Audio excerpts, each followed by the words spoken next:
Good morning, everyone. So today we will go with the module 4, that is refrigeration cycle and air conditioning. So first we will look into the syllabus of this module. So what is states syllabus?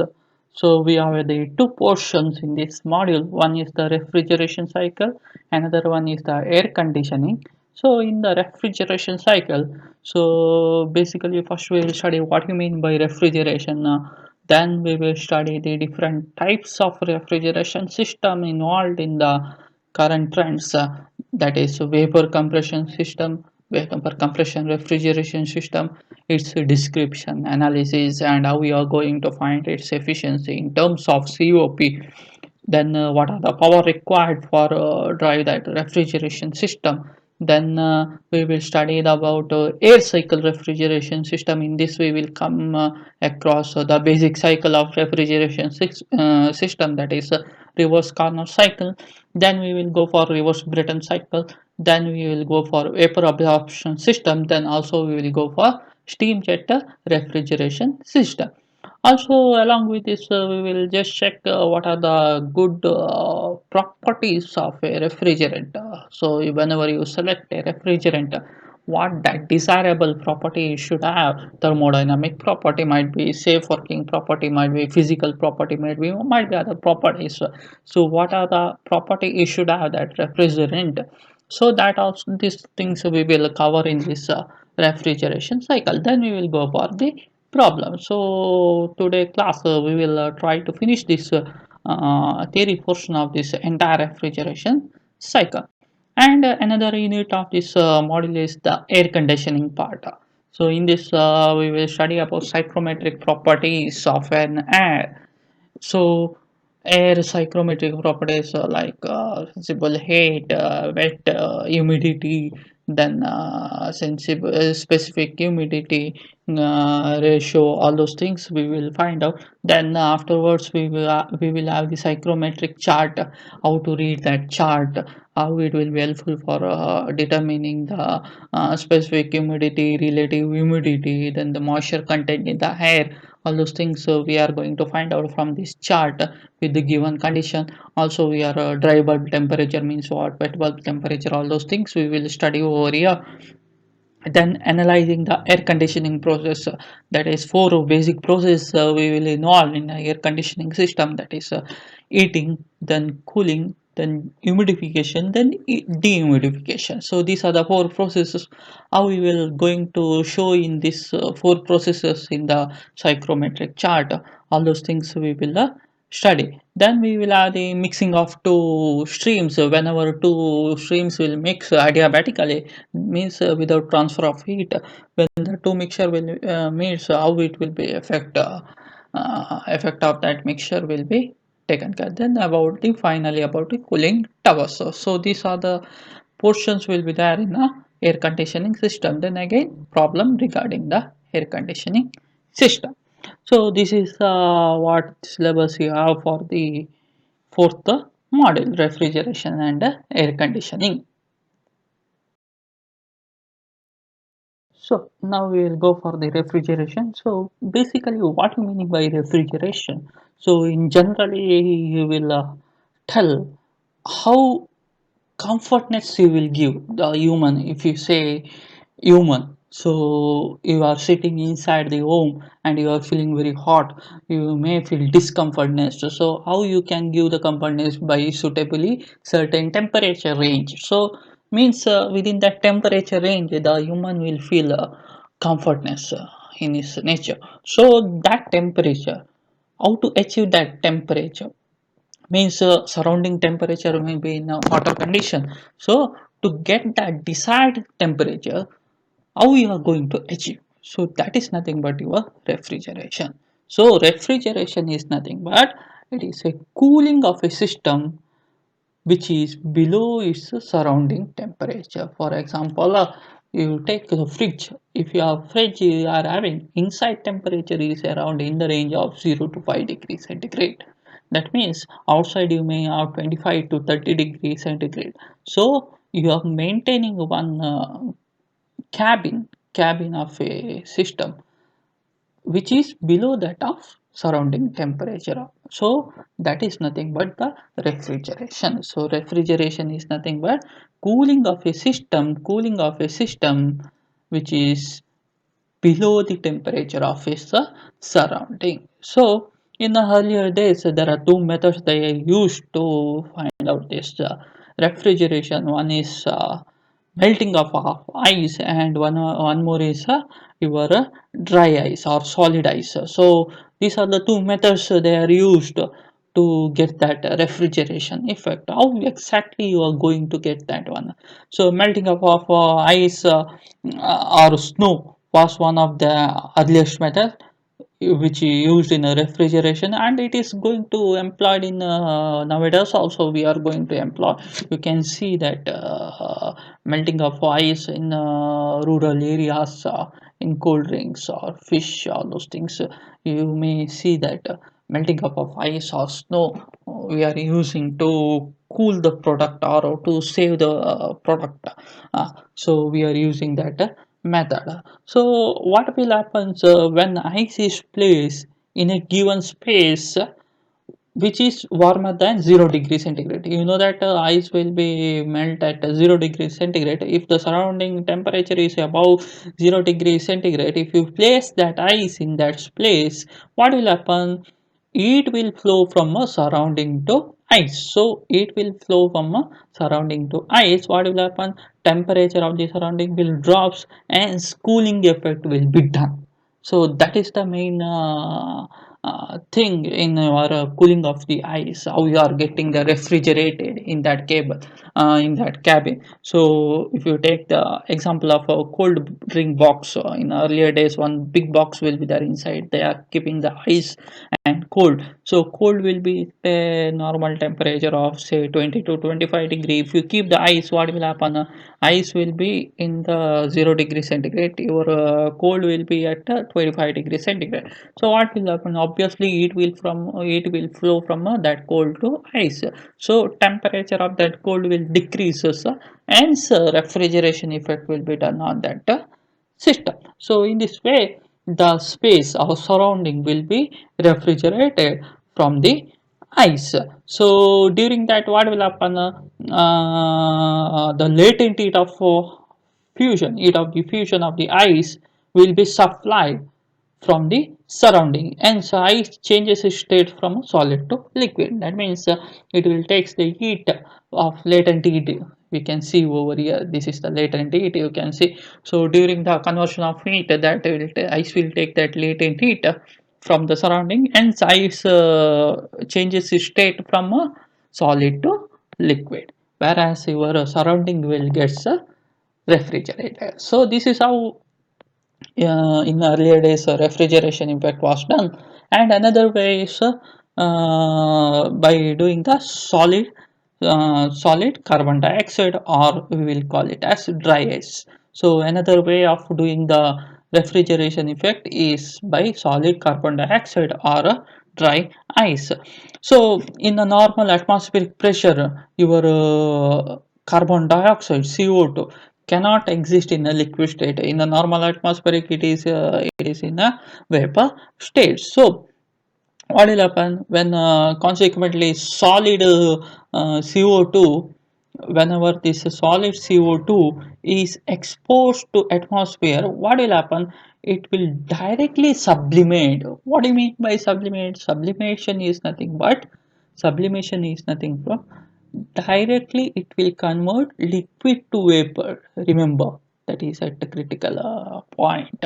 You can check, that is it will directly convert from solid to vapor. See, this is where solid to vapor directly. So this is the phase where you will get liquid plus vapor. This side is liquid, this plus side is a vapor. Here the point, critical point, where it will get converted into directly liquid to vapor without forming the mixture formation won't be there. Direct all the liquid will get converted into vapor phase. That is the critical point. Okay, whereas sublimation is nothing but from the solid. See, this is the solid line. See, first we will have the solid line, then solid plus liquid, that is if you take water, ice and water, so liquid, solid plus liquid, then liquid, liquid plus vapor, then vapor. So this is the region where you will get all the phases and mixtures, and this is the phase point where you will get the liquid is directly gets converted into vapor without forming any mixture, remember, without forming any mixture. And this is the phase, see, this is the phase where it will convert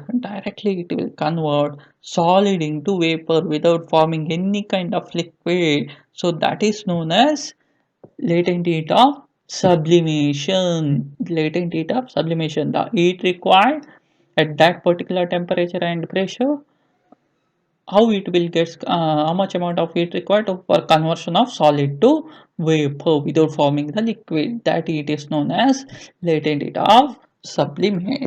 So carbon dioxide at atmospheric pressure, see over here you can check one atmospheric pressure, normal pressure at minus 78.5 degrees centigrade. What will happen during that condition? Your solid will directly will gets converted into vapor. So that is the latent heat of sublimate. So what will happen that CO2 whenever it comes in contact with the atmospheric, which is higher temperature, so it will absorb that latent heat of sublimation, so and gets converted directly into vapor. So in this way refrigeration effect was done, so that is known as dry ice. So using the dry ice you are going to convert a refrigeration effect. So thus, dry ice is suitable for low temperature application. See, this is because so minus 78.5 degrees centigrade. If you want a still lower range of where you can store your food, okay. So during that case, your dry ice will be very much effective, where you can give the refrigeration effect. So in these two example, what we have seen, one is melting of ice, another one is a dry ice. It is observed that refrigeration effect has been accomplished by non-cyclic process. Remember, non-cyclic process means what? Cyclic process means what? First of all, original position, it is going to series of process. Then once again it is has to come back to the original state.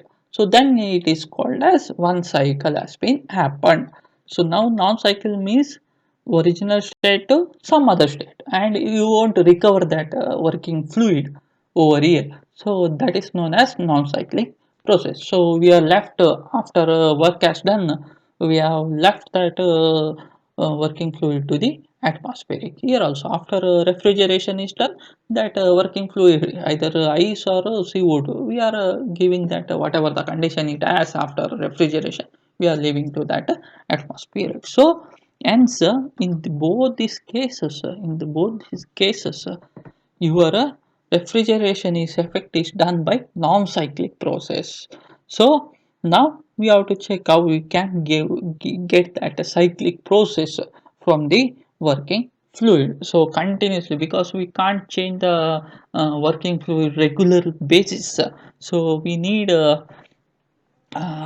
some amount of working fluid, it has to go for cycle, so longer life, hence refrigeration effect can be done. So now we have to check on this cyclic basis or thermodynamic cycle. Once again we have to reuse so many times so that refrigeration effect can be done. So we will go for now cyclic process. So now you understood what you mean by refrigeration. So refrigeration is nothing but cooling of your system, which is well below your surrounding temperature. Okay, now we will go for refrigeration for a cycle. So that is known as reverse heat engine cycle. It is based on your second law of thermodynamics. So in the reverse heat engine cycle, we can check over here. This is the source sink, lower temperature will be sink. This one is the source, higher temperature. This is your engine, and work is input. It will extract the Q2 heat from your sink, and it will does the work, and then it will reject the heat Q1 to the source. So In this reverse heat engine, we can see over here operating in a reverse phase. Means you see, actually you what you have in your engine was that usually you will take the heat from the source, and if you take normal heat engine, it will takes the heat from the source, it will does the work, we are getting the work, and then we will rejecting the heat to the sink. Okay, in this way usually you used to work that engine. Now if you do that reverse manner, that is nothing but your refrigeration cycle. So we are taking the temperature, we are taking the temperature from this system, and we are rejecting to the high temperature. From low temperature we are receiving the heat and rejecting to the high temperature by doing the work. This is what our second law states. So based upon that we will have the reversed heat engine cycle. So it is the receives the heat from your low temperature T2. So T2 will be low temperature and discharge to the high temperature, that is at T1, and requires, while transfer of heat from low temperature to high temperature, then some work has to be done on the system. So without that it is not possible to transfer the heat from low temperature to high temperature. So work has to done on that engine. So based upon that we will have this system. So this engine is called as reversed heat engine system. So what will happen under this condition? So we are removing the heat.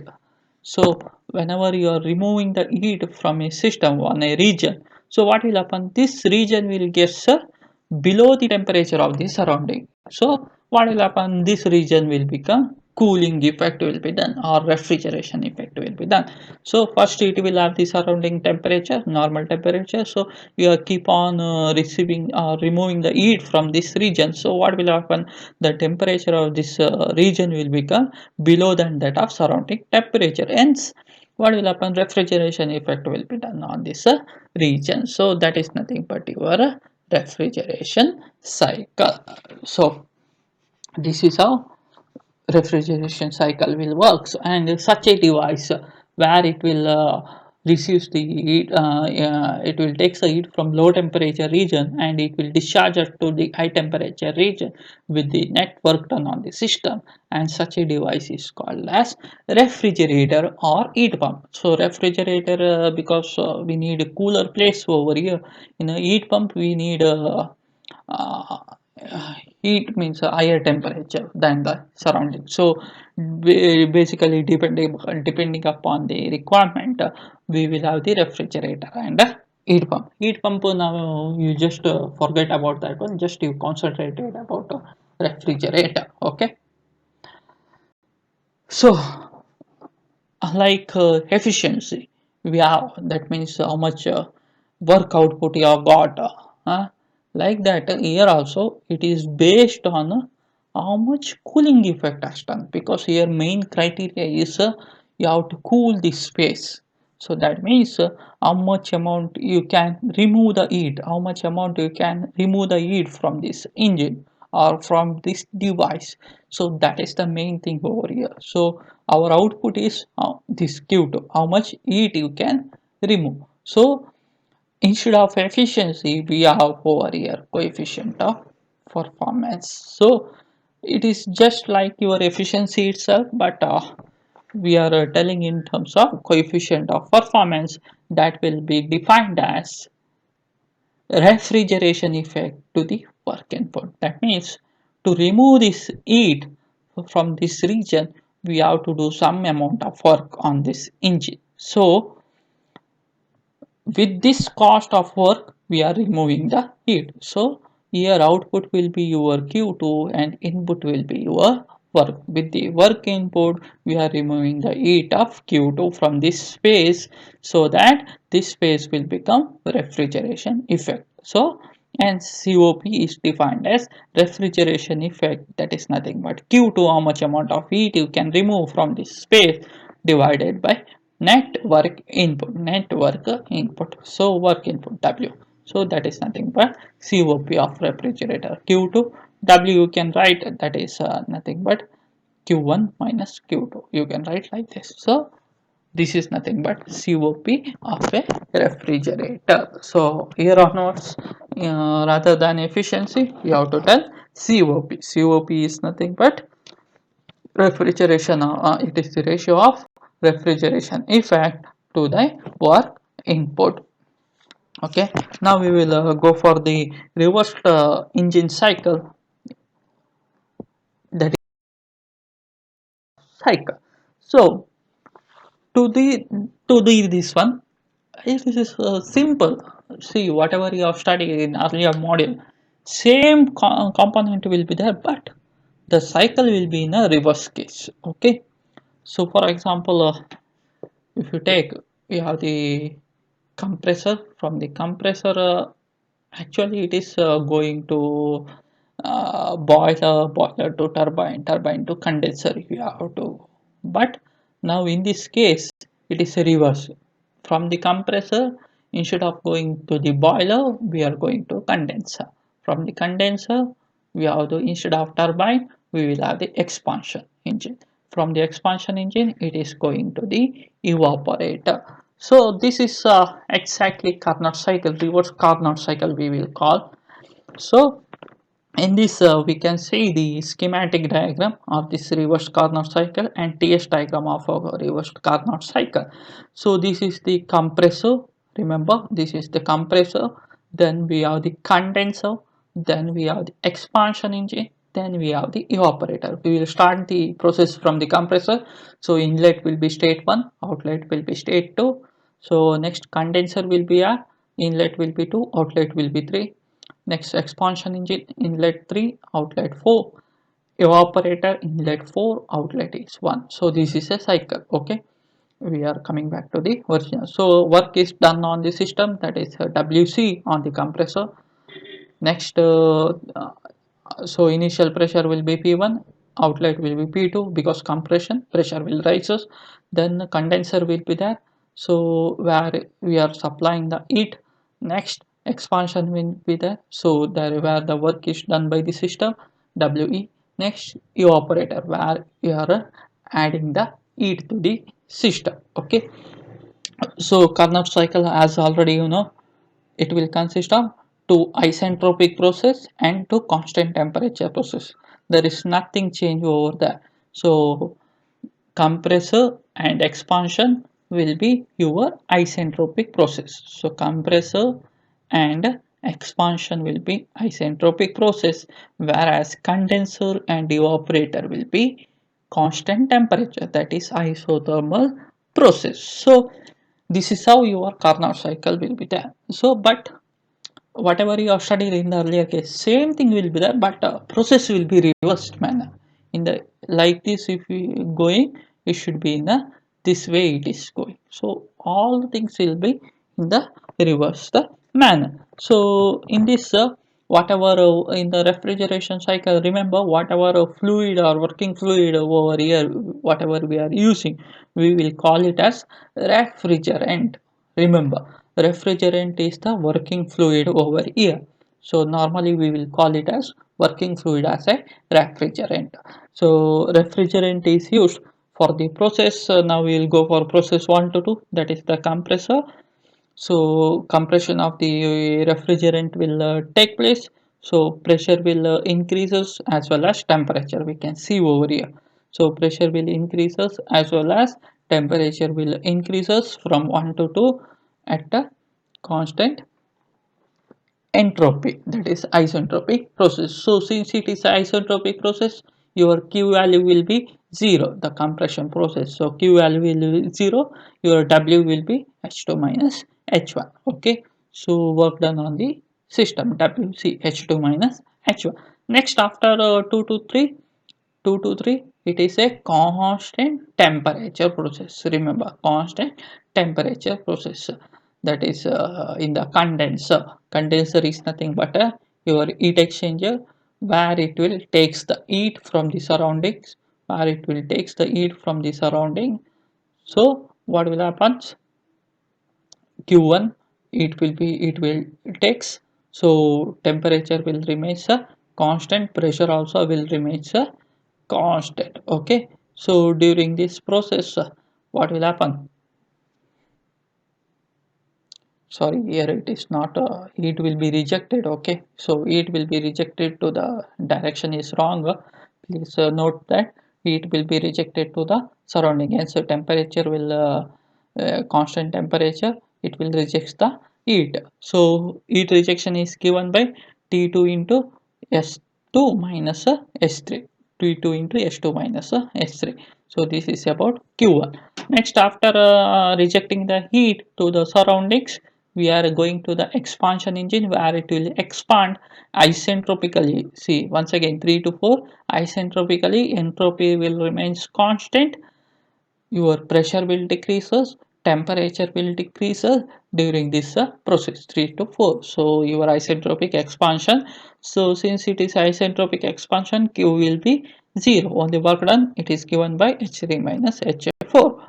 Okay, next after work done, it is going to the evaporator where heat will be added to the system. Heat will be added to the system. Here it is heat rejection process, here it is heat addition process. So this heat addition process will be at a constant temperature 4 to 1. Once heat is added at a constant temperature, the value of Q will be given by how much?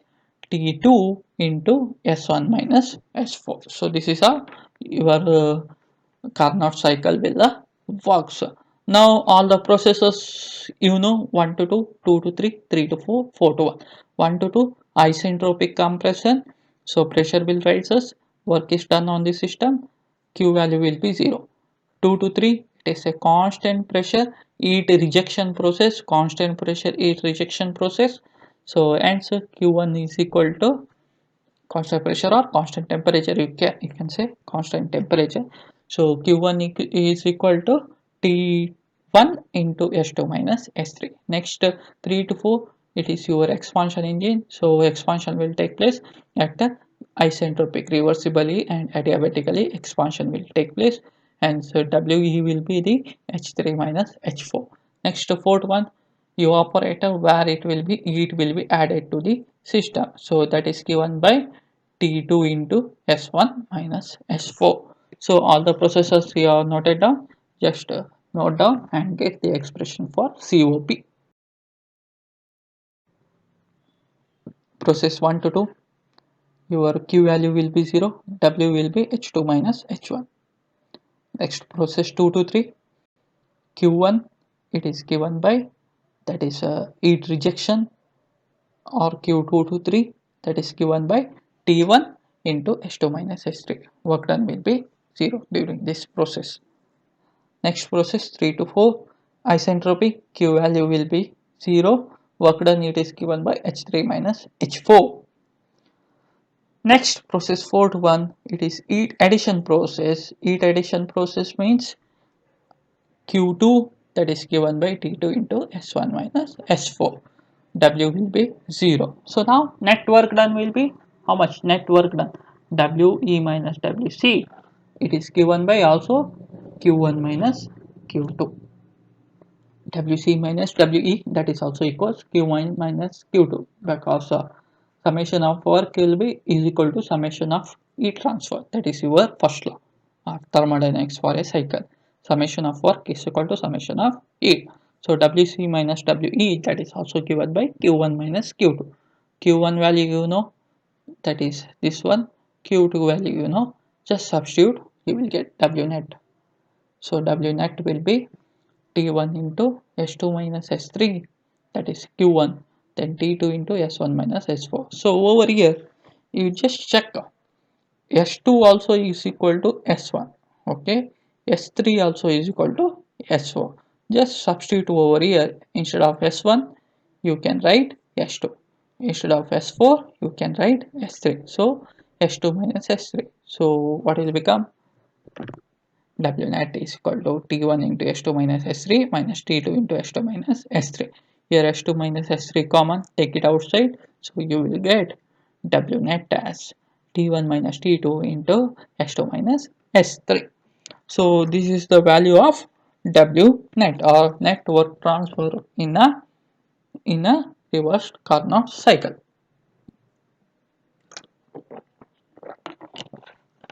Next we will find out COP of the cycle. So COP, as we defined, it is the nothing but ratio of heat removed from the cold body to the work input, or in other words, it is the desired cooling effect to the work input. Any one definition you can write, that is COP is nothing but ratio of heat removed from the cooling body, cold body, or whatever the space you have. So how much heat you can remove from that space to the work input. That ratio is nothing but COP, or desired cooling effect. So how much cooling you can get to the work input, that is nothing but COP.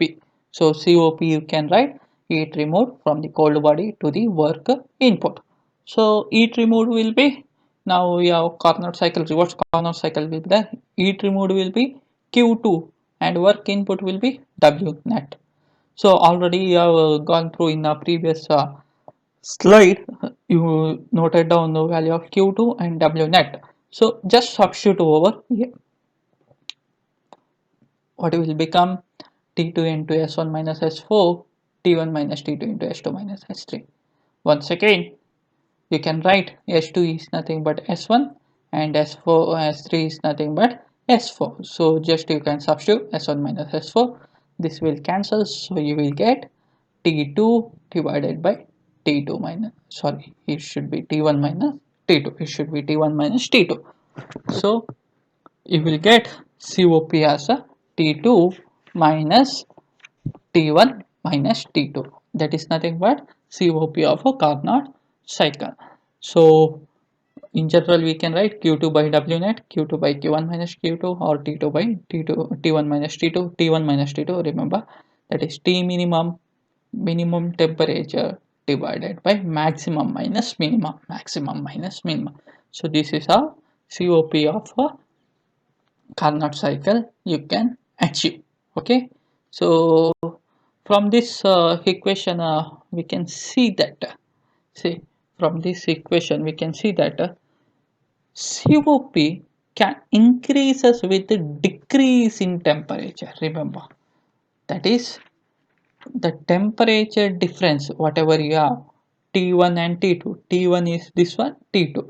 If this temperature difference it is minimum, or if it is small, means as the T1 come closer to T2, T2, so that difference will be small.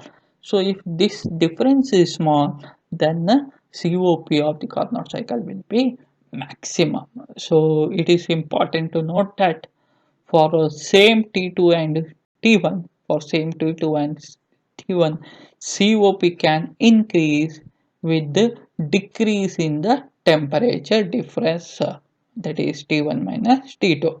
That is, closer the temperatures T1 and T2, if it is too much close, then you can achieve the higher COP. That is the meaning of this expression. So difference should be very small so that you can achieve the maximum COP. So this is about COP.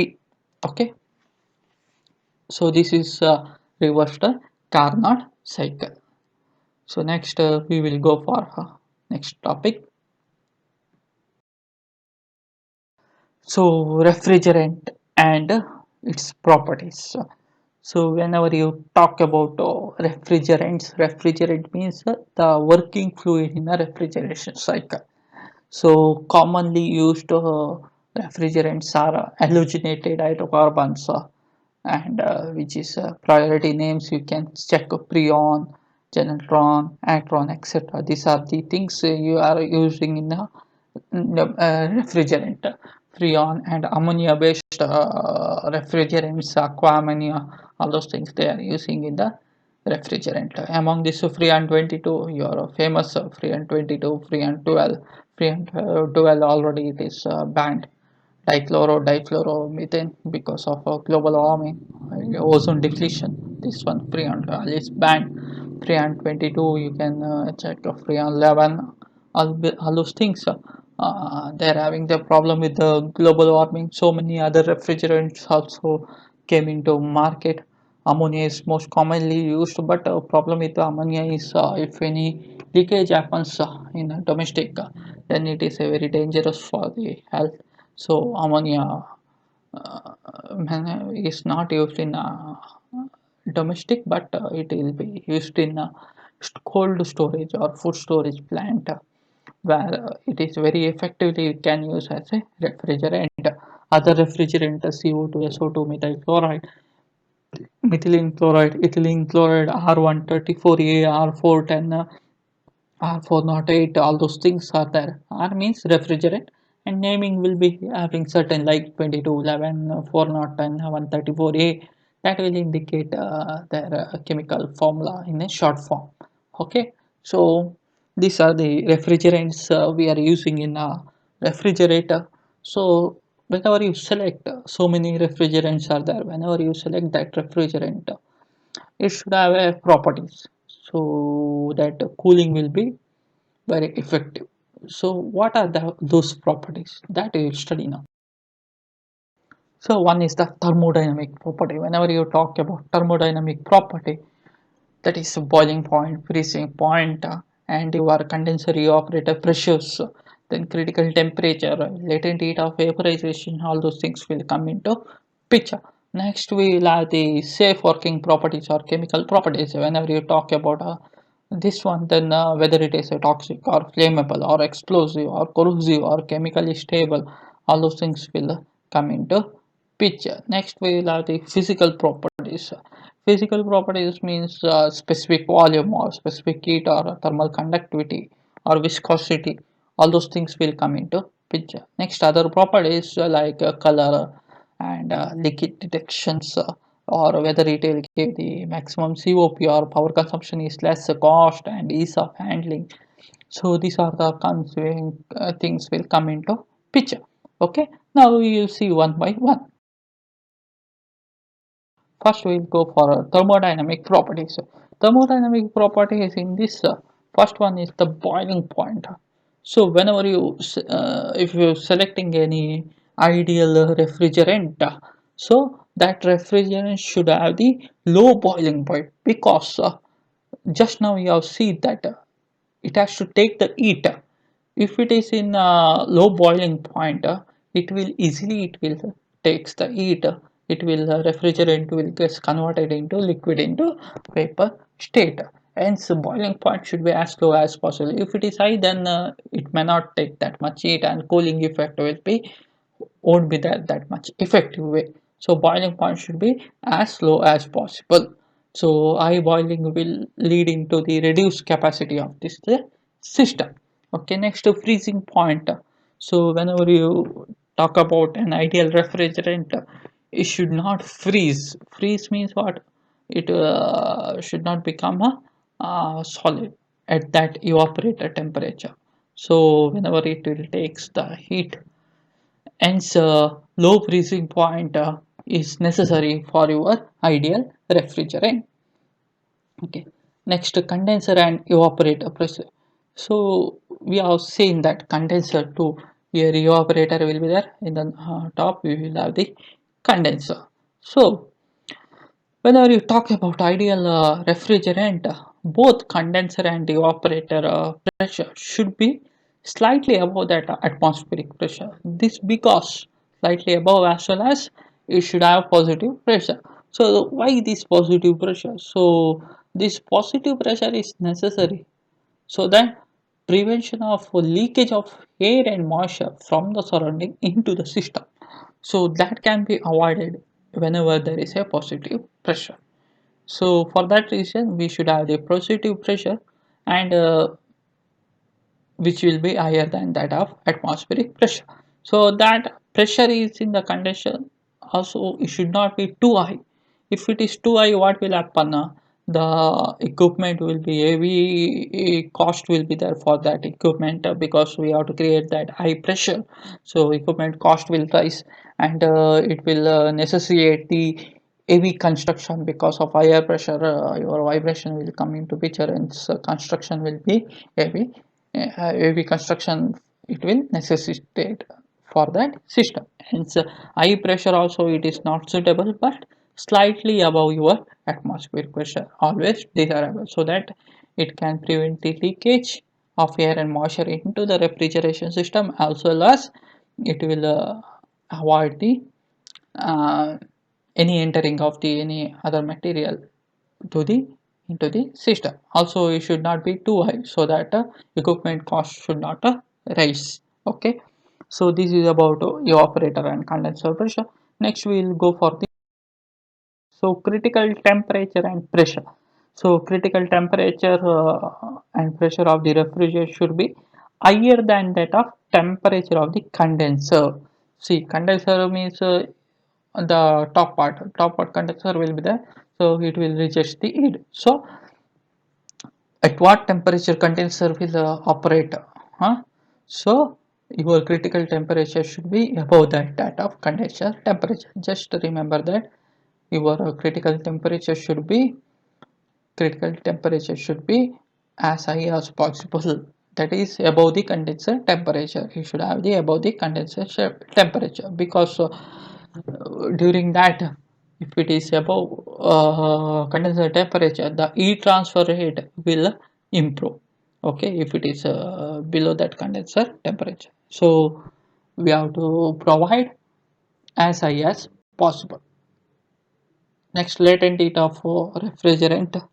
You should have a high latent heat of vaporization, because from liquid it is gets converted into vapor. So while liquid to vapor conversion, whatever the heat is required, that is called as latent heat. So that latent heat should be as high as possible, because it has to take the heat from the surrounding, then it has to cool, so it has to take more heat from the space. And so if the latent is high, then the receive of heat will be very high, so that space will be cooled very effective manner. And high latent is always preferable for a refrigerant, for a good refrigerant. Okay, next we will go for the safe working properties. Safe working properties or chemical properties. First one is toxicity. Toxicity, that is, refrigerant should be non-toxic in nature, and also it should be non-explosive and non-flammable. It should not catch any fire. Whenever the fire, any source is there near to your refrigerant, it should not catch fire and it should not explode during that time. Also, you are using the compressor, and lubricating oil comes into picture, so you should not react with the oil, and it should not give any explosive thing inside the system. So that is the main thing whenever you talk about flammability. Next, we will have the corrosive. It should not be corrosive nature or chemically inert with the materials whatever are using in the refrigeration system, especially with the water and air. Next, chemical stability should be very stable, chemically stable, and should not decompose or should not react with each other. So that is the main thing in refrigerant. Then effect on storage product. So whatever refrigerant you are going to use, that should not affect your quality of the food or any material which is stored in the refrigeration system. So that is the main thing. So these are the safe working properties.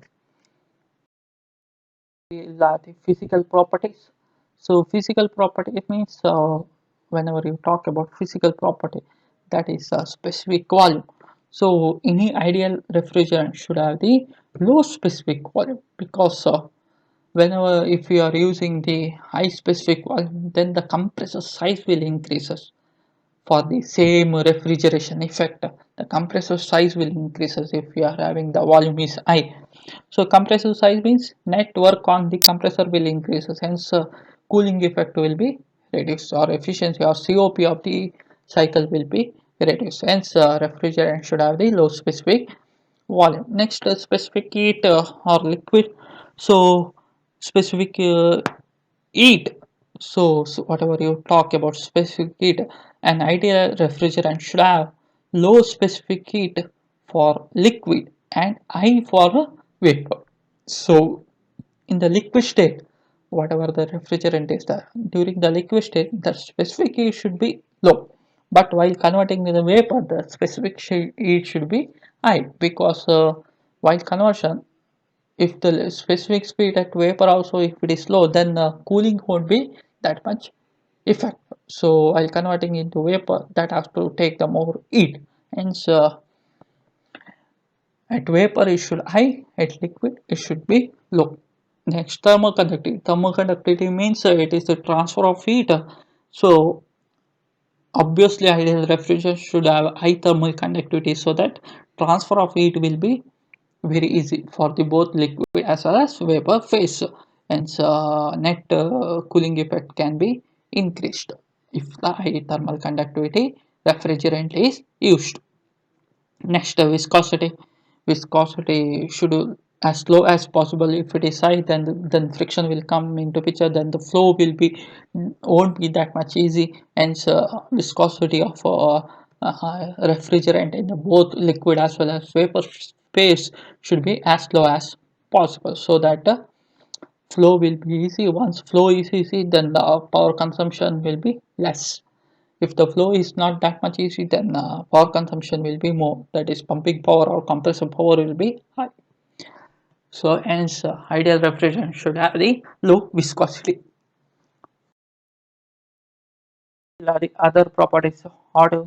So you just know that one, that is orderless refrigerant should have, so that it won't spoil any refrigerated product.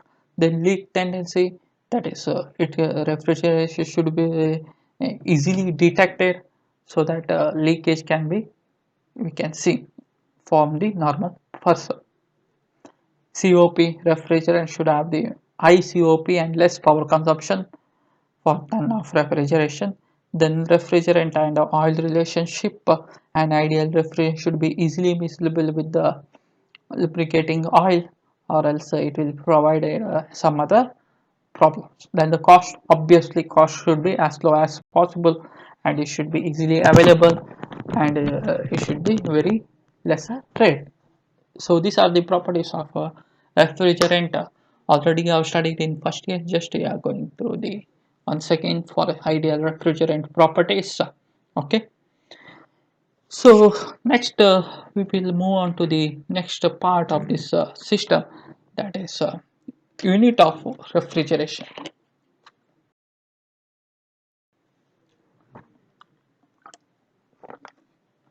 Before that, just we are where all the things so you can apply the refrigeration. So ice plant, food processing unit, very important.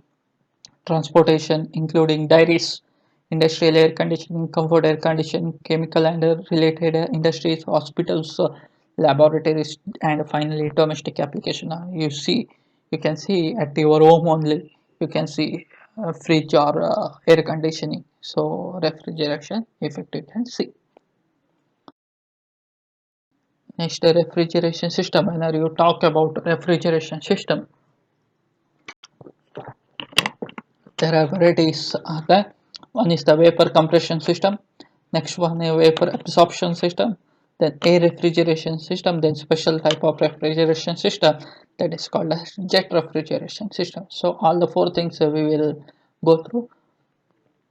Then first we will go through the unit of refrigeration. Then we will go for the air refrigeration system. First we will cover air refrigeration system. Then we will cover PCR, that is vapor compression refrigeration system. Then we are vapor absorption refrigeration system. Then we will go for jet refrigeration system. So these are the things we have to cover. So four systems. So first we will go for air compression air refrigeration system. Before that we will check the unit of refrigeration system. Unit or rating. So what it means,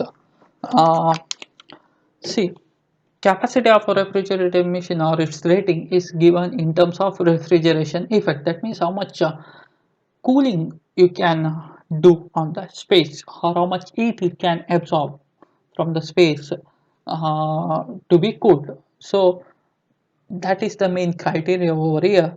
So whenever you talk about this one, this heat you can tell in terms of kilowatt. Generally in SI you can tell kilowatt, but it is a common practice in the globe we are using the ton of refrigeration. So we are telling in terms of ton of refrigeration.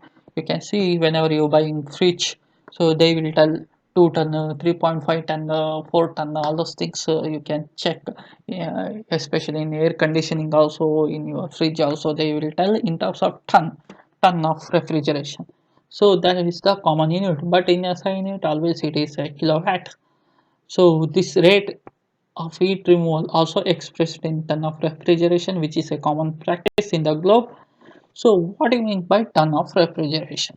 See, this ton of refrigeration is defined as it is the rate of heat removal from the surroundings. Remember, it is the rate of heat removal from the surrounding, which is equal to whatever heat you remove no from the surroundings, that is equal to heat required for melting 1 ton of ice. Remember, heat required for melting 1 ton of ice at 0 degree from water at 0 degree in 1 day. Okay, so whatever heat is required for melting a 1 ton of ice at 0 degree from water in a day.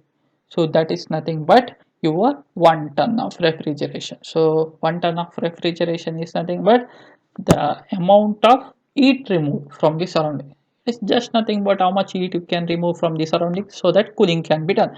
So that is the ton. So but that heat whatever you are removed from the surrounding, which should be equivalent to heat required for melting a 1 ton of ice at 0 degree centigrade from the water in a 1 day. So that is the definition of your 1 ton of refrigeration.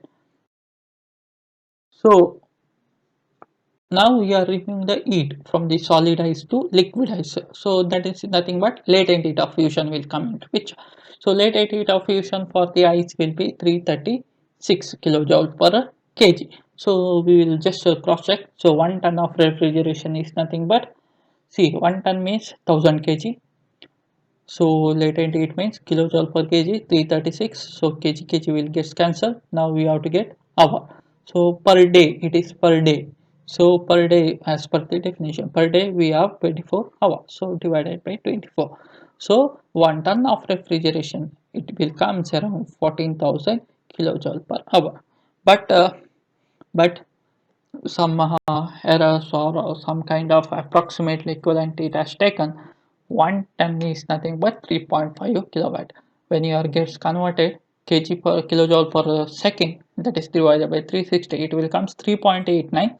But 1 ton in generally we are taking it as equivalent to 3.5 kilowatt or to 10 kilojoule per minute or 12,600 kilojoule per hour. So this deviation will be the error will be there from the actual case. So generally we will tell it as 1 ton refrigeration is nothing but 3.5 kilowatt. You have to remember this one. Everyone has to remember important this one for problematic point of view. That is 1 ton of refrigeration that is equal 3.5 kilowatt. Okay. So this is very important. So next we will go for air refrigeration system. Okay.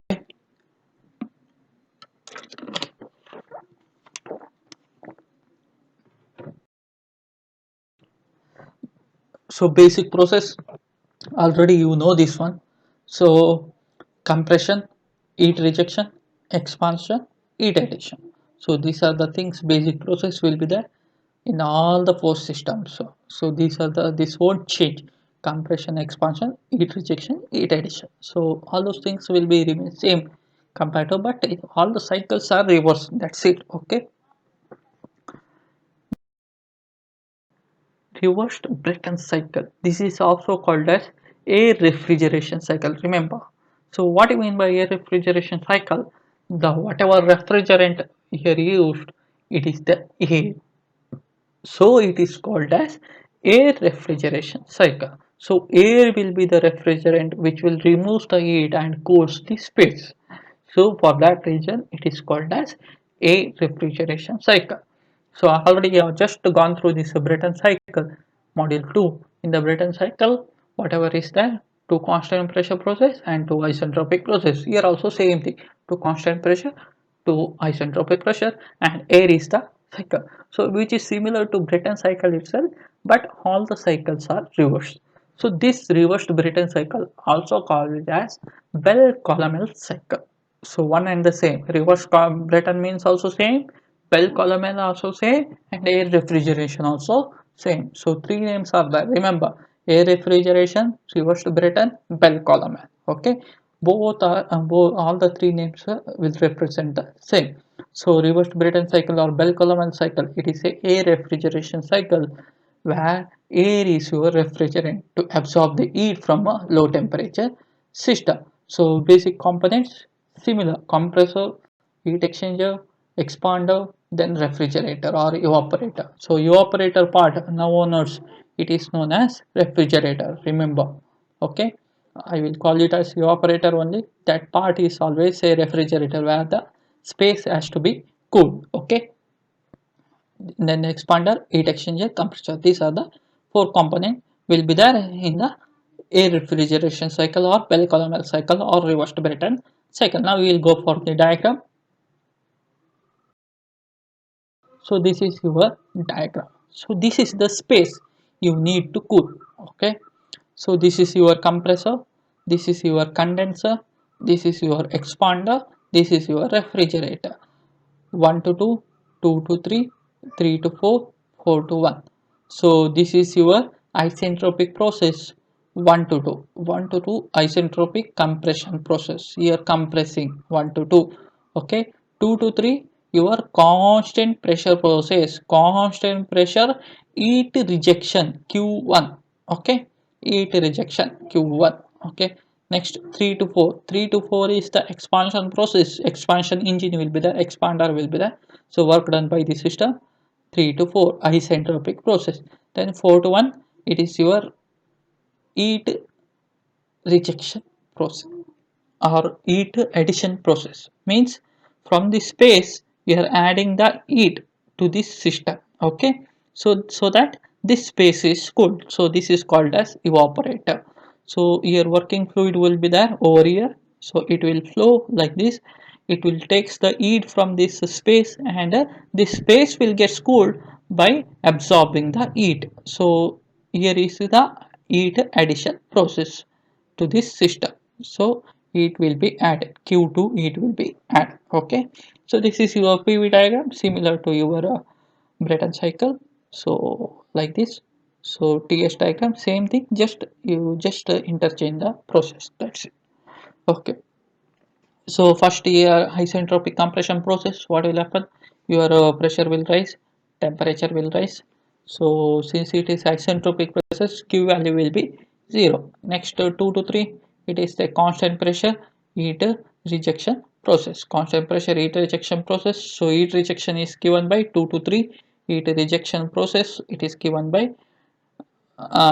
mcp into T2 minus T3, mcp into T2 minus T3. Next 3 to 4 isentropic process expansion.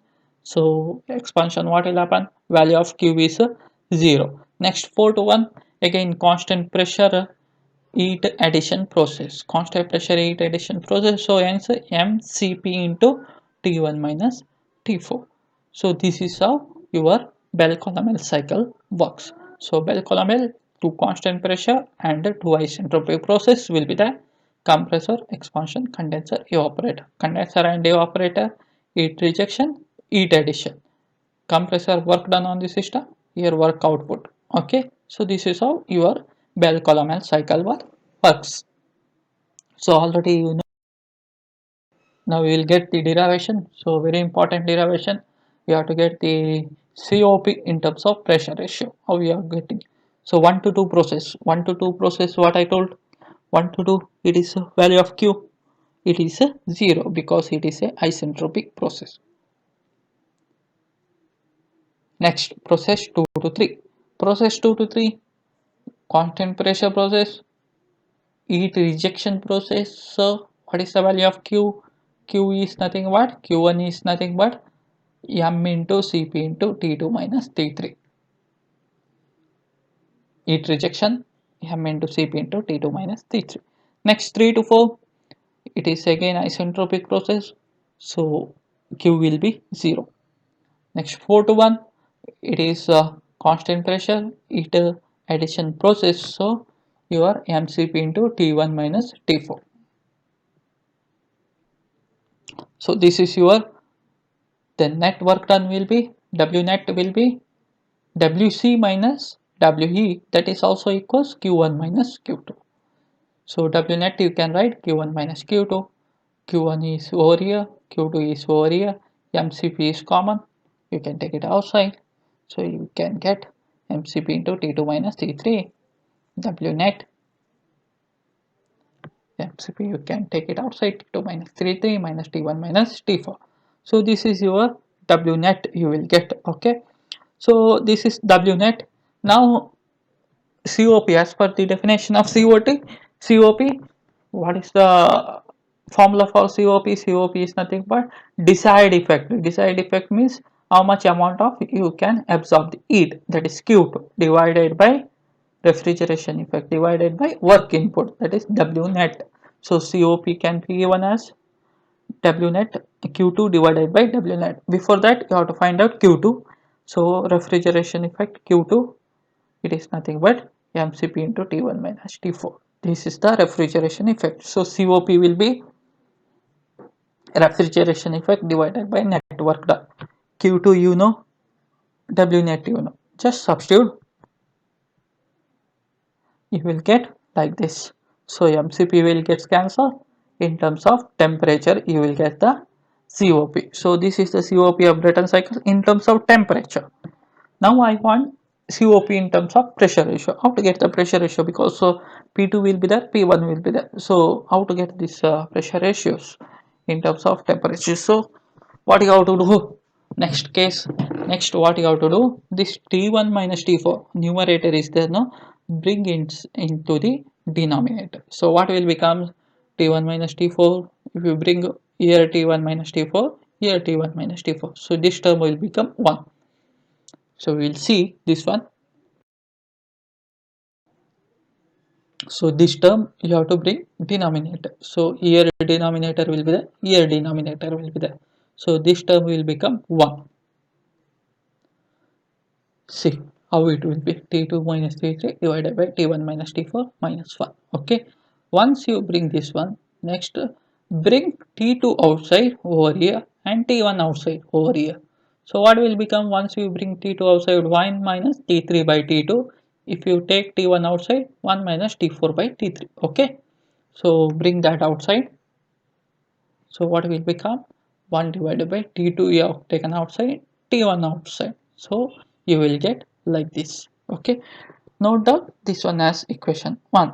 Now consider the process 1 to 2 and 3 to 4. 1 to 2 and 3 to 4 are isentropic process. So you know the relation between temperature and pressure. Once again, same relation what you have gone through all the module 1 2 module. Same relation, bring back once again.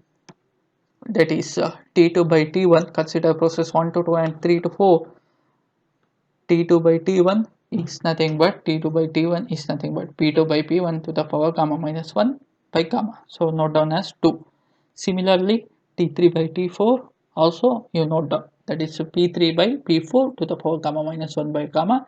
But P3 also equals P2, P4 also equals P1. So you can get P2 by P1 to the power gamma minus 1 by gamma. So from these two equations what you can write?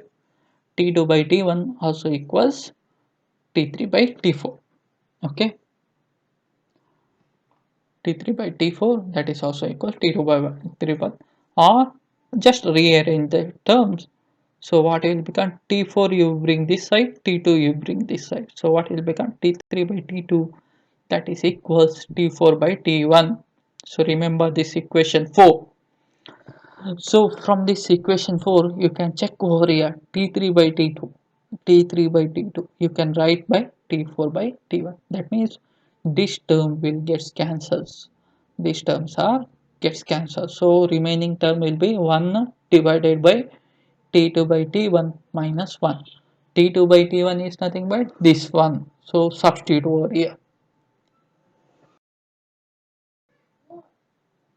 So substitute that 4 in 1, what you will get? So 1 by T2 by T1 minus 1. So, or in general you can write T1 by T2 minus T1. This is what you got expression for COP for Brayton cycle. Same expression you will get. Okay. Okay. Now this T2 by T1 is there, no? You have gone through that pressure ratio. So same ratio you can write over here.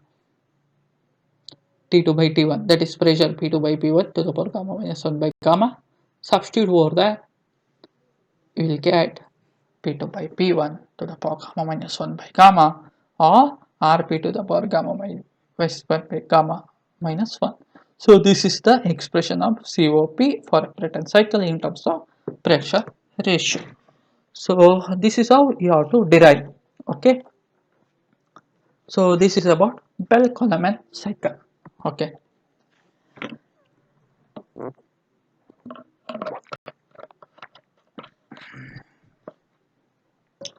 Next we will check the advantage and disadvantage of this Bell-Coleman cycle. What are the advantage? Bell-Coleman cycle, the working fluid is air. So air is available everywhere and easily you can get, and the rate of the air will be always cheaper. So hence no issue about that one. That is the big advantage of the system. Then air is non-toxic, non-flammable. So explosion also not there, no issues. And system will be in a lighter weight per ton of refrigeration. Hence it will be used in aircrafts. So whatever you have talked, Bell-Coleman cycle, that will be used in your aircrafts. Then disadvantage, because air contains moisture. Okay, moisture means water content. So at 0 degree, what will happen? That moisture will become solid, or ice. It will become, or it will freeze, and it's choking can take place in expansion. During expansion, that ice will may become solid. So hence choking of the expansion will take place in the pipelines also. Okay, then air is a very poor conductor of heat, or conductivity of air is very less compared to other refrigerant. Hence it carries only sensibility and the transfer of heat won't be that much effective. Hence refrigeration effect might be lesser when compared to other systems. Next, COP is low because you can't get the refrigeration effect. Also, due to high working temperature, because we can't work in a low temperature. Also, high working temperature, the temperature range between refrigerator and atmosphere is will be low. Hence, high compressor is needed. Work input is more, and refrigeration effect is less, and COP becomes low. So these are the disadvantage. These are the advantage of your Bell-Coleman cycle. Next, we will move on to the vapor compression refrigeration system, or VCR. We will call it as VCR system. So it is the basic cycle. See, the domestic refrigeration, you can see we are using this VCR type of cycle, vapor compression cycle. So this cycle are largely used in domestic and large industrial applications. So general refrigerants are ammonia, Freon 12, Freon 34, Freon 11, etc. are the refrigerant we are going to use. So in this system, since in refrigeration, the heat transfer is more than the work transfer. We are not concentrating about expansion engine or work output. We are not concentrating on that one. We are concentrating on heat, how much you are going to take, because you need a refrigeration effect. And instead of using this engine, because the cost will be high and construction is high, just why you are using this expansion engine? Because we need to lower pressure. So just instead of using the expansion engine, we are going to use a expansion valve, that's it, so that pressure will be reduced, so from high pressure to low pressure. So if you are using this engine, that doesn't justify, because for that cost we are not expecting the work output over here, so we are not bothered about that one. So hence it doesn't justify to use this engine, so we are using the expansion valve, that is like throttling valve or capillary tube instead of expansion engine, so that reduction of pressure will take place in a simple device like a throttling valve or capillary tube. Hence, the cost of the engine also, cost of the system also reduce.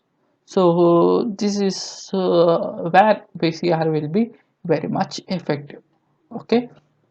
Now we will see the schematic diagram.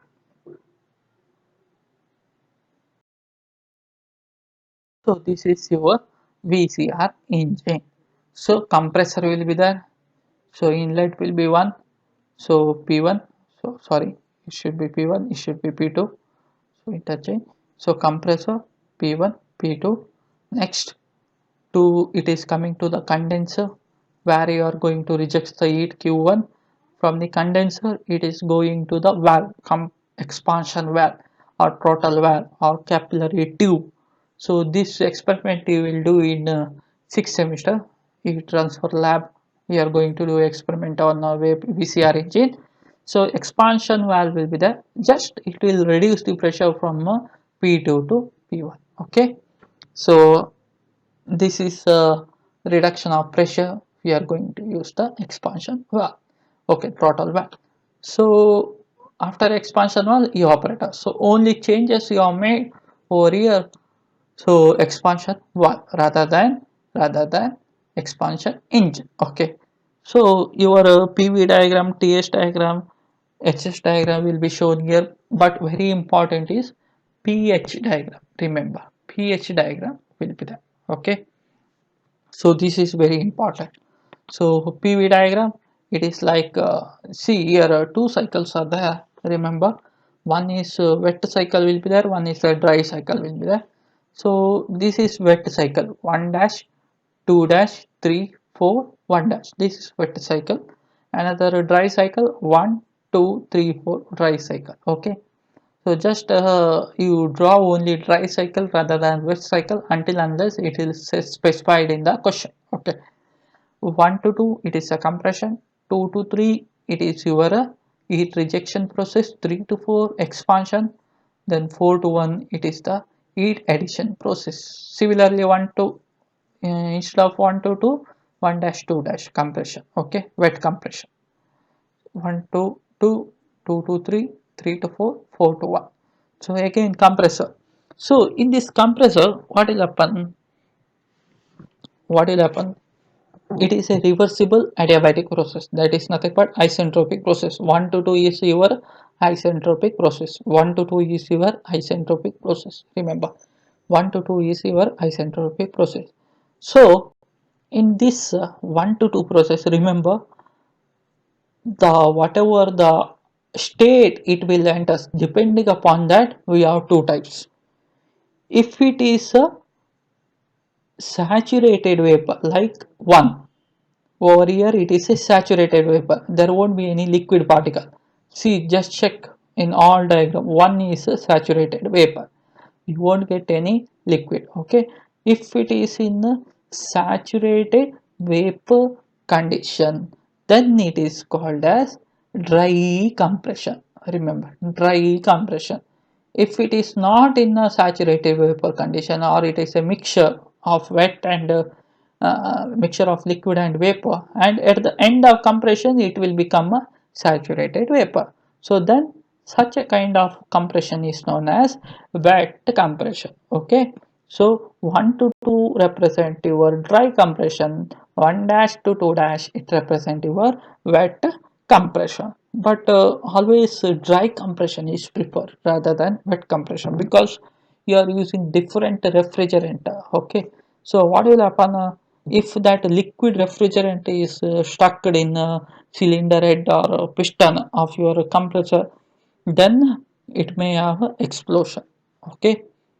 So there will be a heavy danger sign will be there, so that it will reduces the life of your cylinder head.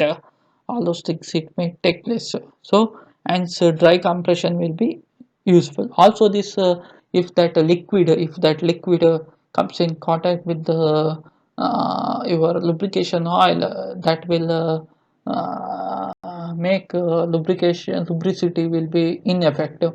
Hence, friction will come into picture and the life of your component can be reduced. So this is how wet compression have a disadvantage. So always dry compression is a preferred. Okay.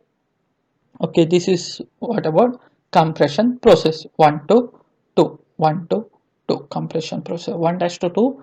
It is a wet compression. Always dry compression is preferred than the wet compression. So after compression, next it is going to the condenser at constant pressure.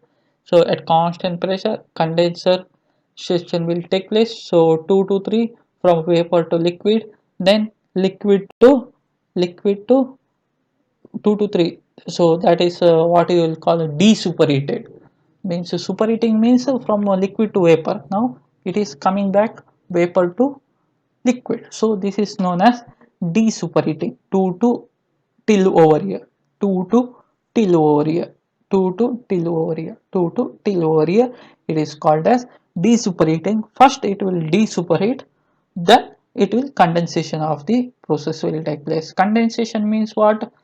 It is like you can see in your vessels. When you keep for water for boiling, after boiling you place the one plate to cover that one, to cool that one. Okay, while cooling, after some time you can see some bubbles will be there at the top. That is known as condensation.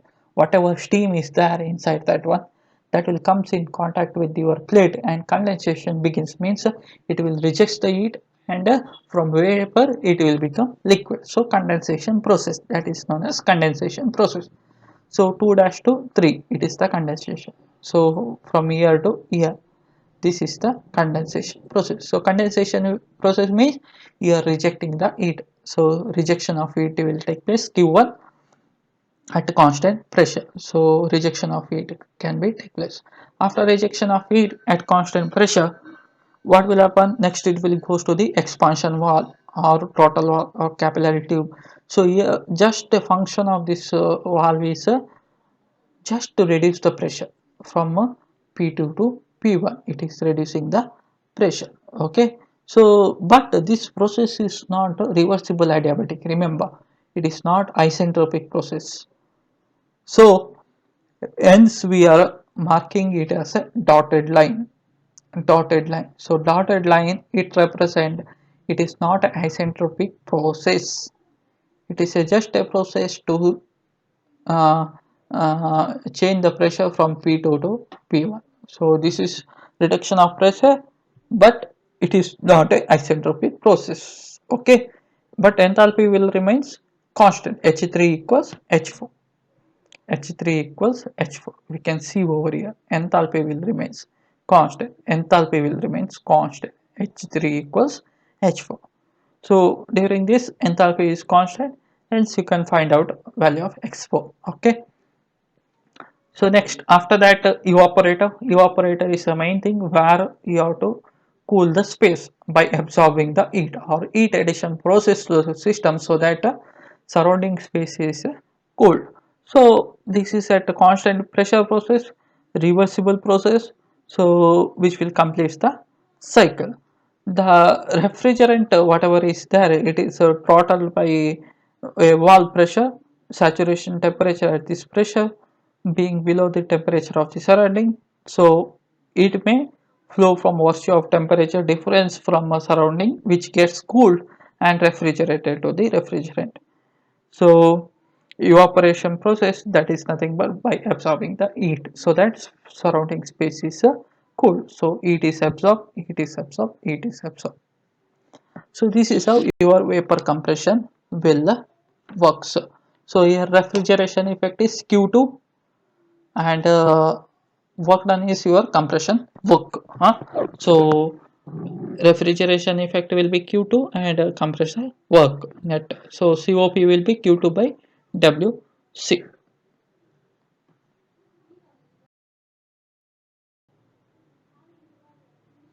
So actual vapor compression. So in the actual compression, instead of from here, just we are superheating in the evaporator.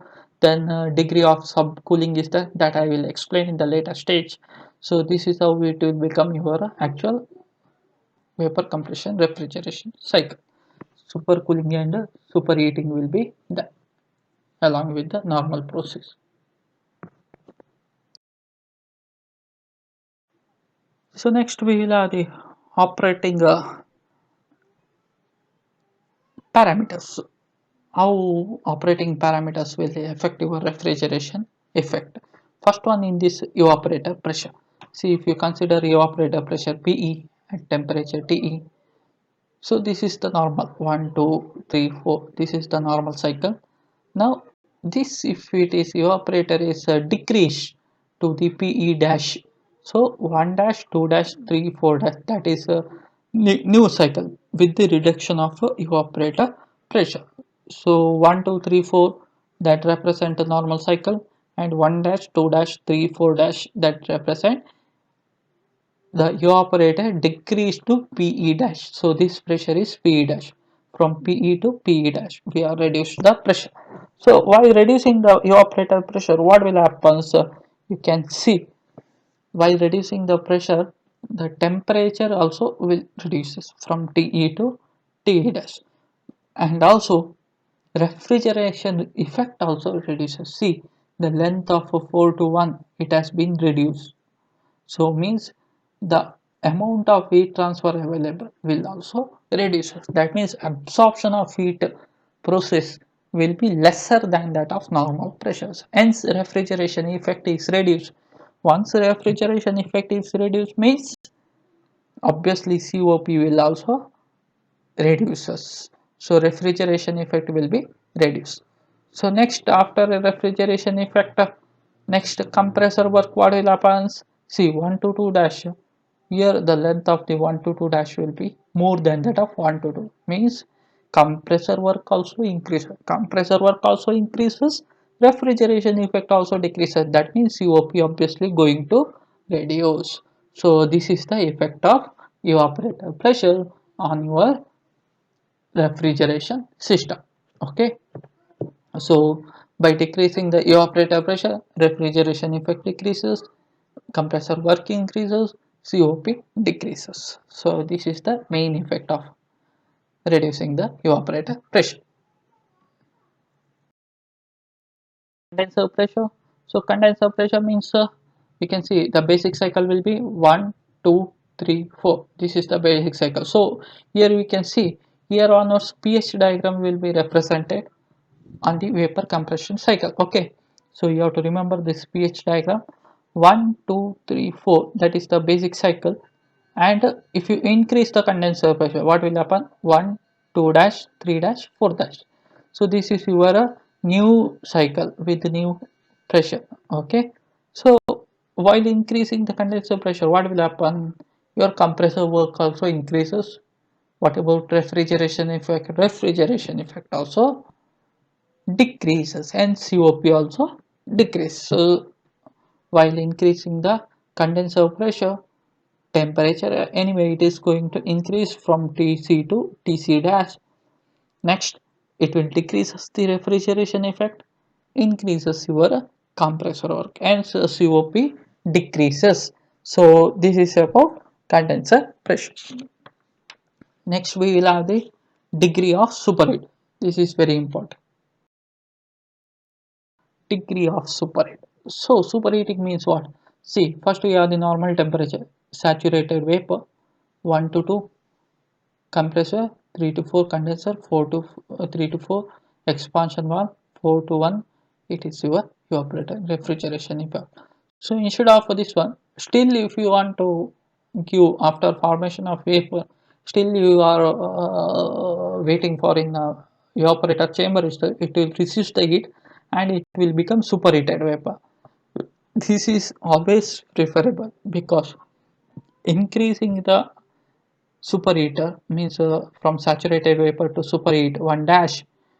So what will happen? This is superheating. So what will happen? It will increases the refrigeration effect anyway, and anyway compressor work also increases, but refrigeration effect also increases while doing that one, so that all the bubbles. See, sometimes we can say that it is a saturated vapor, but due to pipe loss, because it has to connect from evaporator to compressor, so there will be pipe loss will be there. So and so there might be a formation of a bubble or liquid bubble will be there along with the vapor. So if any liquid bubbles are present, so that will affect the compressor. So hence always some amount of superheating is needed so that bubble formation can be avoided. So evaporator, increasing the evaporator means increasing the superheating temperature. It will increases the refrigeration effect, as well as it will increases your obviously it will increases your compressor work, as well as it will increases the refrigeration effect, but it will reduces the damage of your compressor, means compressor life also can be increased. So this is your effect of superheating on your refrigeration cycle. So similarly, TS diagram you can say, so saturated vapor, then it is coming superheated vapor. So superheated vapor compression. Okay, this is how TS diagram.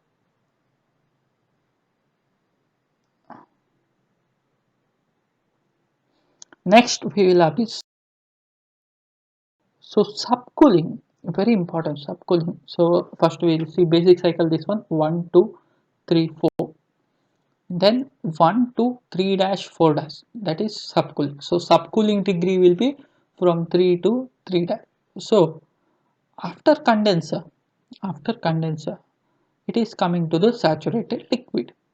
So exactly at this point, if you are allowed to enter the valve, that is expansion valve or total valve, so what will happen? We are getting the mixture phase, that is vapor phase and liquid phase. So that what will happen? That vapor, whatever it is formed, no, that will have the whatever the vapor bubble it is there, it will delay the flow of liquid. So if the more vapor bubble is there, that means the flow of liquid will be get distracted in that valve. So that kind of nature it is called as flashing in the in your expansion well. So whatever vapor bubble form during this expansion process, because it is saturated liquid over here, so expansion take place. As the expansion take place in your expansion valve, vapor bubble will be formed. So this vapor bubble it will delay the flow of liquid, it will delay the flow of liquid that is refrigerant in the expansion valve, which is called as flashing. So this vaporized bubble, whatever it is there, it doesn't take part in heat transfer. Means if more number of bubbles are there, next it is coming to your evaporator where it has to absorb the heat from the surrounding, right? So it whatever the vapor bubble is there, that doesn't take part in the heat transfer. That means cooling effect has been reduced or refrigeration effect has been reduced. So to avoid that one, or to avoid the flashing in the expansion valve, as well as to improve the refrigeration effect, what you are doing, instead of saturated liquid, still you are cooling, or still you are rejecting the heat, so that you are subcooling the refrigerant from 3 to 3 dash. So this is known as degree of subcooling. We can see over here 3 to 3 dash subcooling. So at constant pressure, so subcooling will be done 3 to 3 dash. So that what will happen here, still more number of liquid as the expansion take place. Till here it is a liquid only, no issues. When the one phase will be there, then it is no issues in the expansion, and very less number of vapor bubble will be there at the entrance. So vapor bubble can be reduced. So in this way vapor bubble can be reduced. So once vapor bubble is reduced, that means we are getting the more amount of heat transfer during this process. Also we are reducing the flashing. Flashing means it will delay the flow of liquid in the expansion valve due to vapor bubble. So flashing also decreased, as well as we are increasing the refrigeration effect. So this is known as effect of your subcooling, or it is known as undercooling, one and the same, subcooling and undercooling, effect of undercooling, so which will improve your COP and refrigeration effect. Okay,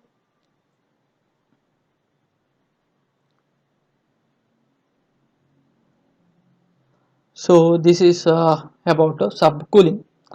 So next, last two system is there, that is vapor absorption system and jet refrigeration.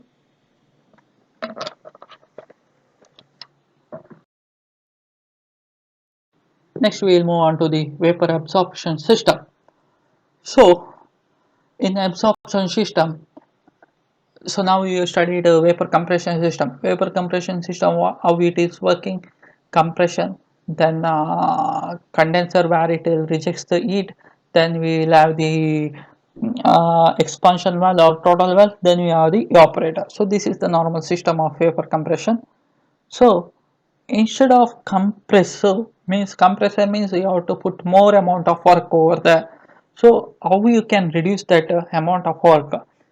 So for that system, we are using this vapor absorption system.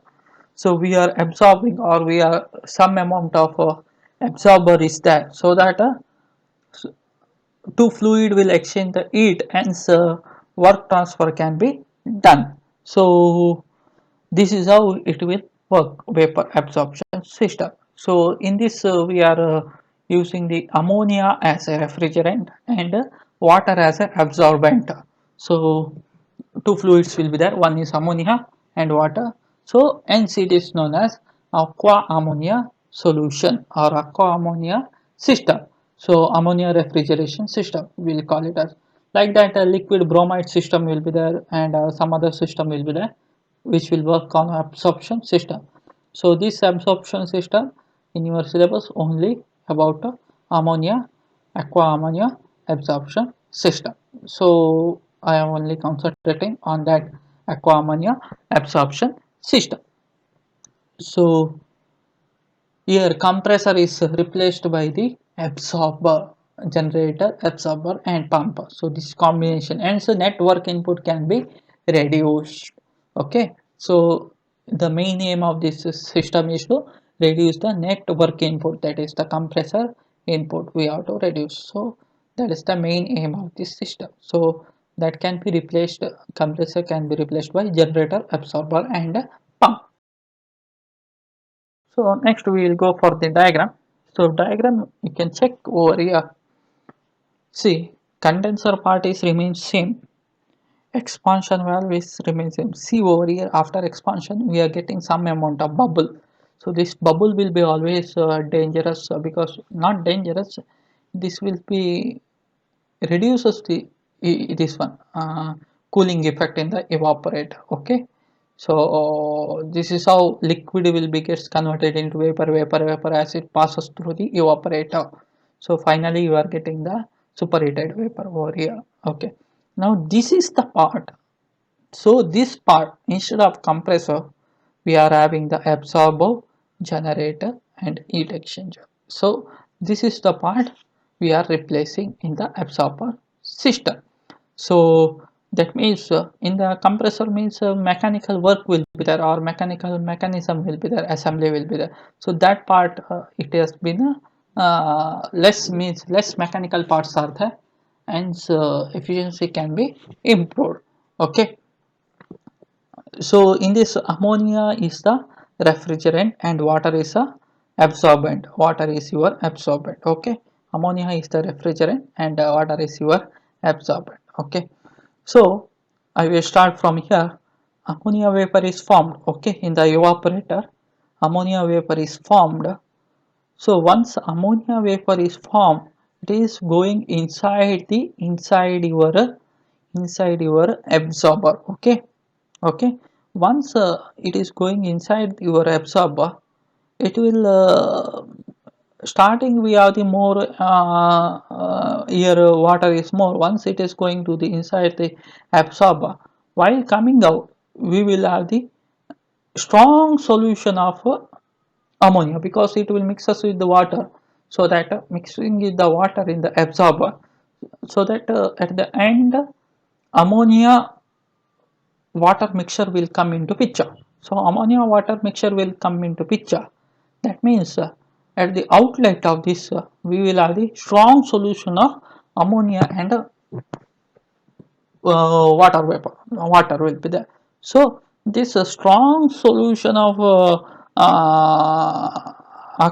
ammonia, this one ammonia water solution, it is going to the heat exchanger, then it is going to the generator. Okay, so what will happen? This strong solution which is rich in ammonia, so which is going to the generator where heat is supplied over here. Okay, while heat is supplied. So while supplying the heat, because ammonia is having the less boiling temperature when compared to that of water, ammonia vapor will be formed. Okay, that ammonia vapor will goes into the condenser. Okay, the water will be settled down over here. That means here ammonia and water will be separated, and whatever water solution will get, only few percentage, very less percentage of ammonia will be there. So this less percentage ammonia means weak solution we will call over here, because ammonia percentage is less, hence it is called as weak solution. Here it is strong solution because here ammonia percentage is more, so strong solution you will call it as. Strong solution is going over here, going to generator, so where it is supplied from the external source. So ammonia vapor will be formed, ammonia vapor will goes to the condenser. So remaining solution which is a weak solution, majority will be water, and remaining will be ammonia along with that water. So that is coming to the heat exchanger.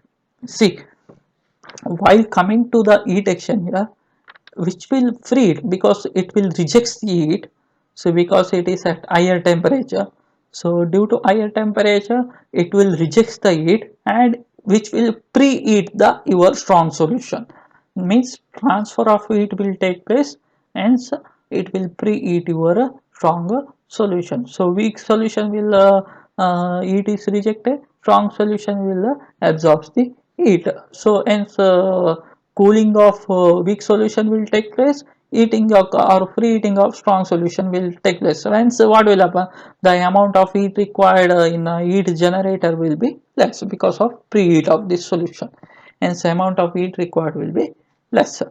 So in this way your weak solution will be there, that will comes into the absorber weak solution, and it will mix us over here. Okay, now this is the part of absorber. Next condenser. So what will happen, it will condenses, means it will reject the heat in the condenser.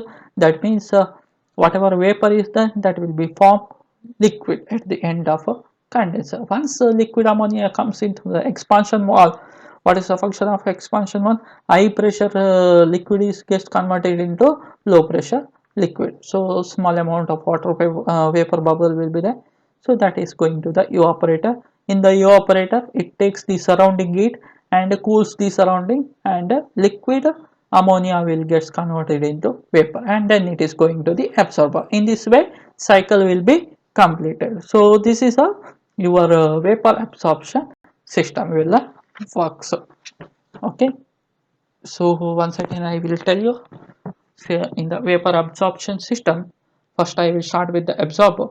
So here ammonia vapor will be there. This ammonia vapor comes in contact with the water over here in the absorber and forms the strong solution. This strong solution, it is pumped to the generator. So what will happen, it is pumped through the generator. Strong solution means ammonia percentage is more when compared to water. If you take 100%, you may have 80% ammonia and 20% water. That is called a strong solution. So strong solution means strong solution ammonia. Okay, that is going to the generator through the heat exchanger. Okay, through the pump. Okay, in the generator what will happen, we are supplying the heat, Qg, amount of heat is supplied. So whenever you are heating the solution, because boiling point of ammonia is low, this ammonia will get vaporized. So this vaporized ammonia will goes to the condenser. So remaining portion will be we are getting Weak solution. Weak solution means ammonia percentage is less because most of the ammonia is gets vaporized. Only a few quantities or small quantities of ammonia will be there along with the water. This weak solution, since it is heated over here, so temperature is at a higher position. So this is going to the heat exchanger. So this heat exchanger transfers the heat. That means weak solution will reject the heat, whereas another side in the heat exchanger strong solution will be that will be absorbed, means preheating of the strong solution will take place, hence amount of heat required to supply will be reduced. So this weak solution it is going to the absorber through the valve. Okay, high pressure will be reduced to low pressure. Okay, so this is how absorber part will be there. Next it is going to condenser. Condenser, what will happen, vapor will be coming to liquid by rejecting the heat will be rejected. So next it is going to the expansion was it will reduces the pressure from high pressure to low pressure. Then the liquid will be coming into evaporator so that it will absorb the heat from the surrounding, so that surrounding system is cooled, and here liquid ammonia will get converted into vapor ammonia. So this is how your cycle will works. Okay, this is about your vapor absorption system.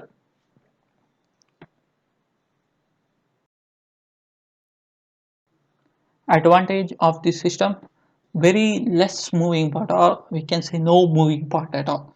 Hence moving parts are less, wear and tear will be less, maintenance cost will be less.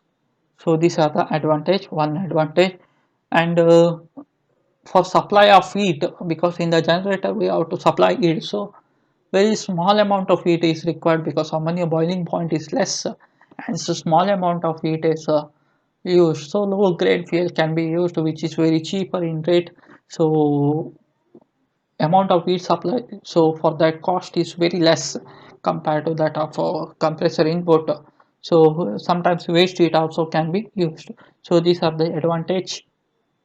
Next, the system is not affected by the variation of load, any kind of load it can takes, and no electricity is required, no chance of leakage will be very less in this system. Okay, then disadvantage is the COP of the system is very low when compared to that of uh, your PCR system, that is vapor compression system.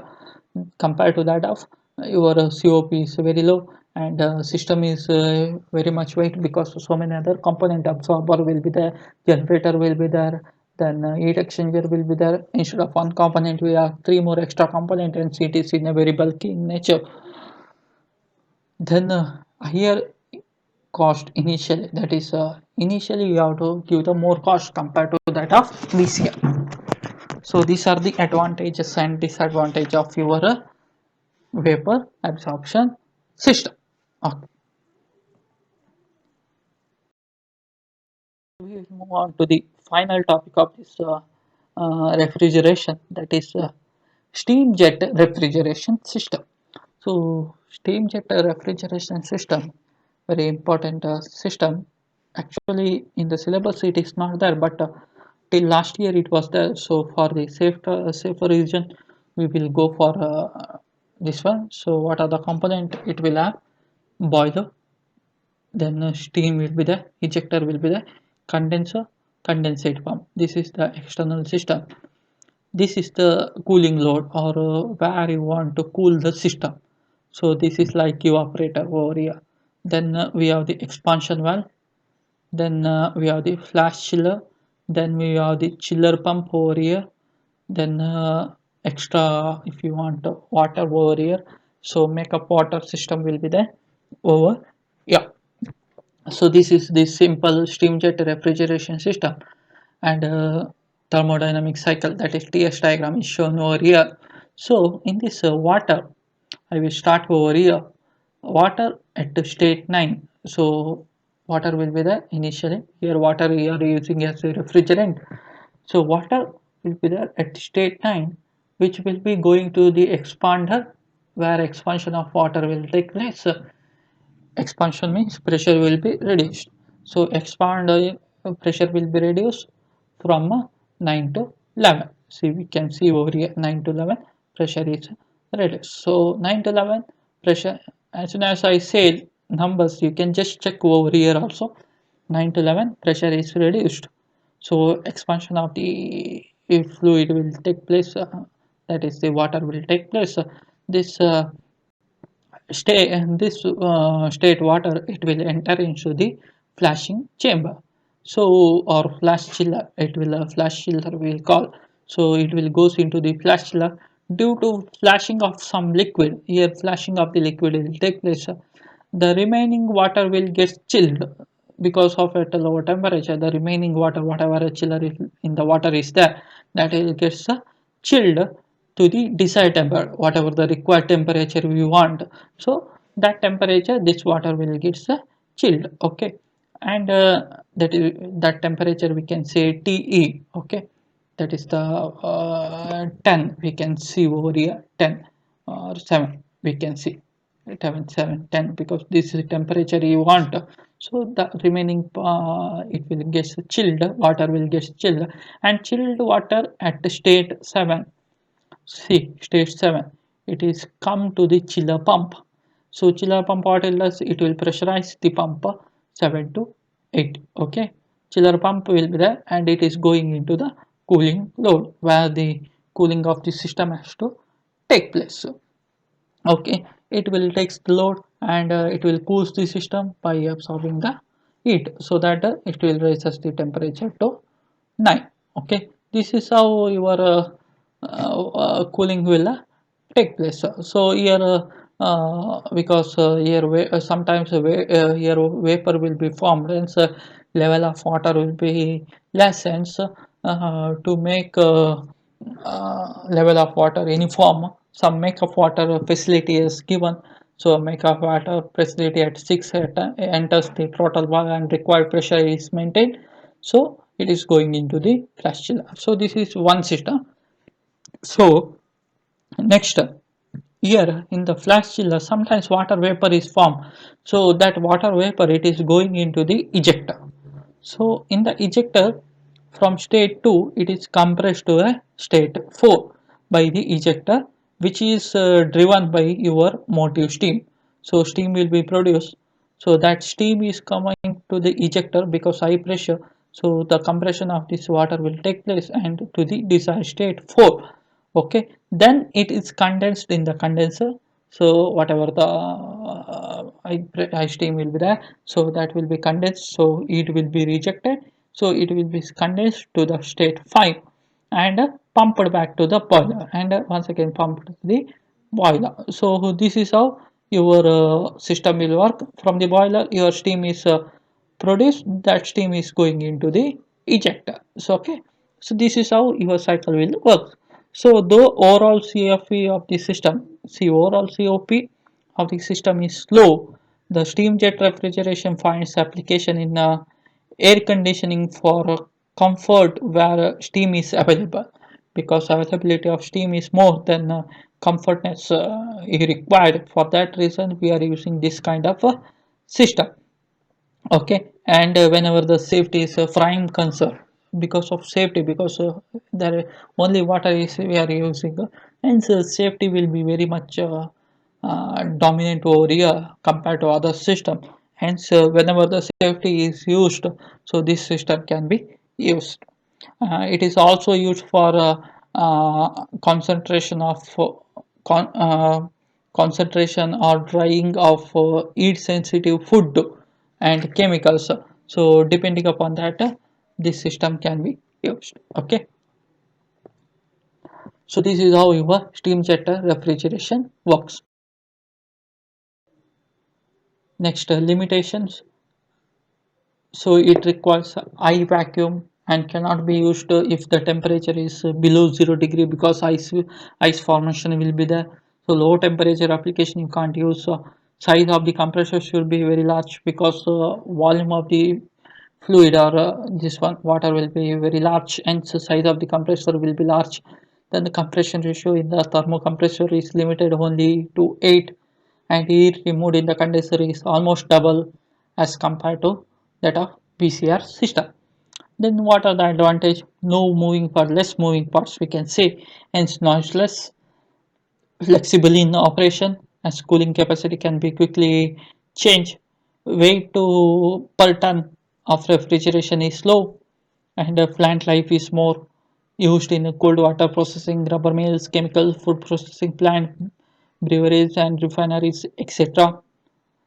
Safer in operation and absolutely no hazard from the leakage, and cheaper in operational, heavy maintain, easy to maintain, and also useful in comfort air conditioning, but suitable only water temperature up to 4 degree centigrade. So these are the advantages.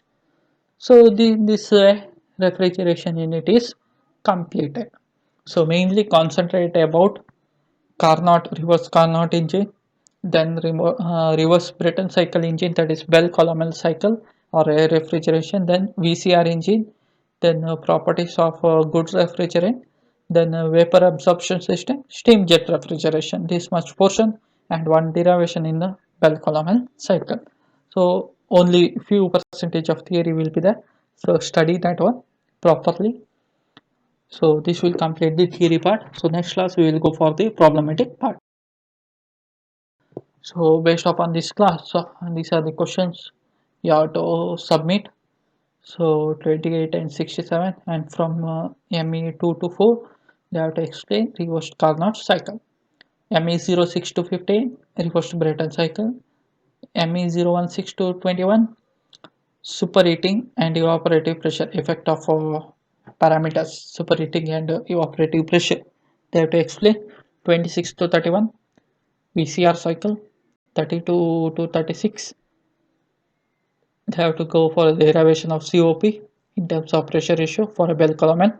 38 to 42, vapor absorption cycle. 43 to 48, subcooling and condenser pressure effect of parameters. 49 to 53, steam jet refrigeration. 400 to 406, properties of good refrigerant. They have to explain in detail. Okay, so these are the questions will be there. So I think yeah, understood. Might be you may feel a bit heavy for today's class, but only because all the concepts are same, only one parts is going to change in each system. So better you try to write all those things in your notebook. You write down your notes should be completed, that is module 4, because practicing by writing it will be more useful than studying. So practice it by writing so that it will be remembered for longer time in your mind. So practice it by writing and complete these notes. Try to complete these notes and submit it. Means as soon as the college reopens, you submit it. So this will complete your module 4 refrigeration theory part. So next class we will go for problematic of refrigeration cycle. So next class you need a steam data and book. So everyone be ready with the steam data and book in the next class. Thank you.